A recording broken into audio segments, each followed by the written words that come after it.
En el libro El juego más peligroso de Richard Connell se narra sobre un náufrago que termina en la isla de dos cosacos, donde el propietario era el general Sarov y su sirviente gigante, el sordomudo Iván. Estos, a manera de diversión, cazaban a gente como si fueran animales, dándoles una ventaja de 3 horas, con comida y un cuchillo para que luego, transcurrido el tiempo, fueran cazados. Alaska en los años 80, irónicamente, sufriría una realidad más perturbadora. Por aquellos años, la gente iba a probar suerte a esa región, donde abundaban también los clubes nocturnos y las trabajadoras sexuales. Esta es la historia que comienza con un pedido de auxilio y que destaparía una espiral de crímenes que la policía ni siquiera tenía en su radar. Bienvenidos al canal. Hoy les presento esta nueva sección de asesinos en serie, donde vamos a hablar de los psicópatas más aterradores de la historia. Si te gustan los documentales de crimen, historia o misterios, te invito a que te pongas cómodo y ahora sí, vamos con el caso.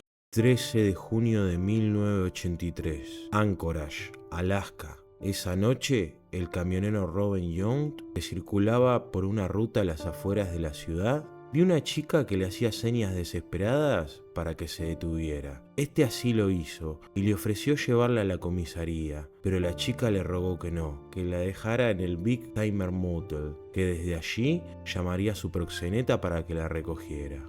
El conductor aceptó para evitar problemas con la chica, que traía unas esposas colgando de la mano y la ropa hecha pedazos, dando a entender que venía de una situación peligrosa, pero inmediatamente después le avisó a la policía. Cuando el oficial Greg Baker llegó al hotel, la mujer aún llevaba las esposas puestas y, después de algunas evasivas, le contó una historia casi imposible de creer.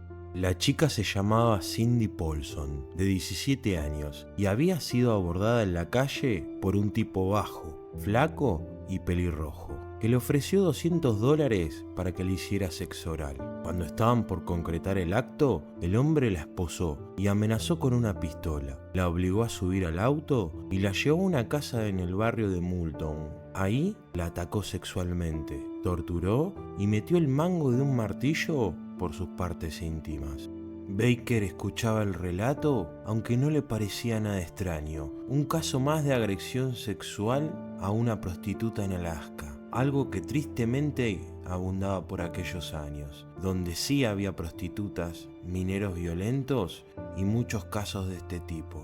Pero Cindy aseguraría que la mañana siguiente el tipo la obligó a subir al auto y la llevó al aeropuerto de Merrifield, donde había una avioneta. Le dijo que volarían hasta su cabaña en medio del bosque. El sujeto se descuidó un momento y Cindy pudo escapar corriendo hasta la carretera más cercana, donde el camionero la encontraría. En la parte trasera del auto de su secuestrador había dejado un zapato azul que se le había salido del pie al escapar. Mientras los investigadores llevaban a Cindy al hospital, pasaron cerca del aeropuerto donde pudo reconocer la avioneta. Los investigadores preguntaron a quién pertenecía y descubrieron que su dueño era Robin Hansen, panadero de Anchorage, casado y con 2 hijos.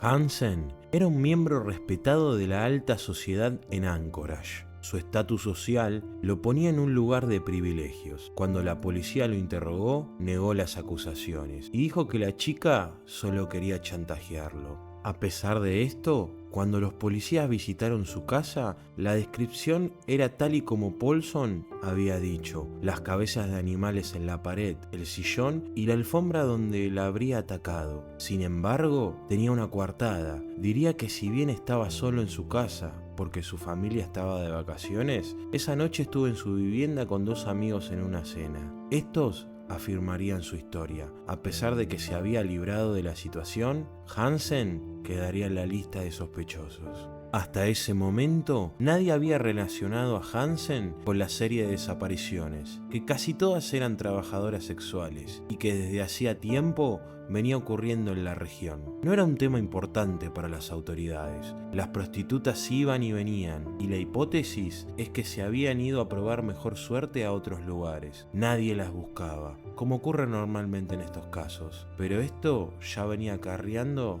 hace varios años. El 12 de septiembre de 1982, los policías John Daly y Audie Holloway tenían franco de servicio. Como hacían habitualmente, fueron a cazar al valle del río King, en cuyo bosque solían cobrar buenas piezas porque allí abundaban los venados, los ciervos, los osos y las cabras salvajes. Ya anochecía y los policías volvían frustrados porque no habían logrado cazar nada, cuando, en un atajo poco transitado, cerca de la orilla del río, vieron una bota semienterrada. Se acercaron y comprobaron que la bota calzaba un pie en estado de descomposición y que, siguiendo más abajo, había un cadáver que pertenecía a una mujer. La investigación quedó a cargo del sargento Rolly Port, un experimentado veterano que analizó meticulosamente la escena del crimen, hasta que descubrió un cartucho calibre 223, de uso común en rifles de alto poder, como el M16, AR-15 y el Mini 14, armas que son de uso exclusivo de las fuerzas del Estado, aunque en la salvaje Alaska las podía tener cualquiera. El cadáver fue analizado y se determinó que había muerto por 3 disparos de ese calibre. La víctima fue reconocida como Sherry Morrow, de 24 años, bailarina de caño y llevaba 6 meses muerta. La habían visto por última vez en el Wild Cherry Bar, donde comentó que un hombre le había ofrecido $300 por posar para algunas fotos. El sargento Leigh Husband fue el encargado de investigar los nexos entre ellas, el cadáver de Sherry y un par de casos sin resolver. El primero de esos casos databa hacía mucho tiempo y se trataba del cadáver de una mujer, a la que se llamó Eklunda Annie, por el lugar donde fue hallado. En 1980, unos obreros habían encontrado los restos de una mujer en una tumba al ras del suelo, cerca de un camino llamado Eklunda. Jamás pudo ser identificado por su avanzado estado de descomposición, y también los animales salvajes se habían comido parte de él. Ese mismo año apareció muy cerca de Eklunda otro cuerpo semienterrado en un pozo de arena. Igualmente estaba en avanzado estado de descomposición, pero se pudo identificar como Joan Messina, bailarina de toples del lugar. En los dos casos, las balas eran del mismo calibre. Había muchas desapariciones y por lo menos 3 cadáveres, pero ni una pista, salvo las balas.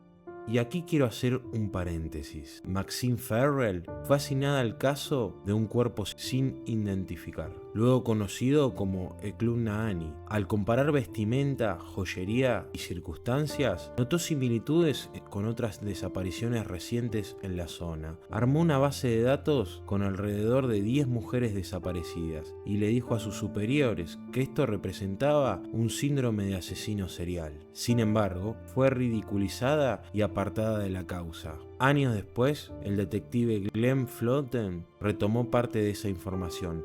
Como la policía no daba pie con bola, se requirieron los servicios de un legendario perfilador del FBI, el agente especial John Douglas, que se trasladó a Alaska para analizar la evidencia que le ofrecía la policía. Douglas estableció que el asesino elegía prostitutas y bailarinas topless porque son muy proclives a moverse de ciudad en ciudad, y la súbita desaparición de alguna no levantaría mayor preocupación. Y fue Douglas quien reparó en la acusación de Cindy hacia Hansen, a la que nadie le había dado crédito. Cuando estudió el perfil del panadero, les dijo a los policías que su baja estatura, el hecho de que tuviera muchas cicatrices producto del acné y su evidente tartamudeo lo hacían pensar que de joven había sido objeto de burlas de sus semejantes y que con toda probabilidad había sido rechazado varias veces por las mujeres a quien deseaba acercarse. De ese modo, era seguro que tenía una autoestima muy baja y que vivía en un lugar apartado como Alaska para aplacar un poco de su malestar personal. Atacar prostitutas podía ser una manera de cobrarse venganza por las humillaciones vividas durante la adolescencia.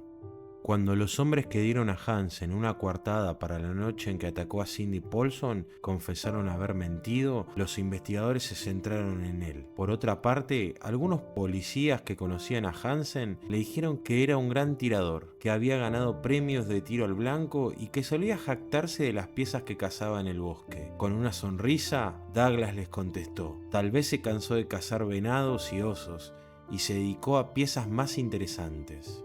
Con el informe del perfilador del FBI, la policía consiguió una orden judicial para allanar la casa de Hansen, pero en primera inspección no encontraron nada que pudiera incriminarlo. Estaban a punto de terminar y marcharse, cuando un oficial descubrió un escondite en el ático. Ahí encontraron diversos rifles de alto poder, así como pistolas, un mapa de navegación marcado con varios sitios, identificaciones de las víctimas, recortes de periódico y algunas piezas de joyería. Al fondo había un rifle Mini 14 calibre 223 que coincidía con la munición que había matado a las víctimas, y también un zapato azul, el que había perdido Cindy al escaparse del auto. El 3 de noviembre de 1983, el jurado de Anchorage acusó formalmente a Hansen de portación indebida de armas, robo en segundo grado y secuestro, guardándose el cargo de homicidio hasta no recibir las pruebas de balística. Hansen se declaró inocente de todos los cargos. El juez le impuso una fianza de $500,000, así que debió esperar el juicio en la cárcel.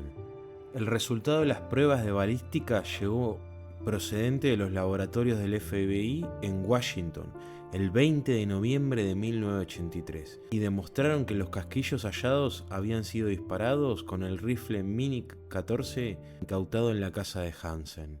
Acorralado por las pruebas, Hansen buscó llegar a un arreglo. Confesaría detalladamente sus crímenes a cambio de ser condenado únicamente a los 4 homicidios que se conocían hasta el momento. Además, purgaría su sentencia de cadena perpetua en un recinto federal, en vez de una prisión de máxima seguridad. En su confesión, relató que su modus operandi consistía en contratar a las prostitutas y secuestrarlas. Después las subía a la avioneta y las llevaba al bosque, donde tenía una cabaña.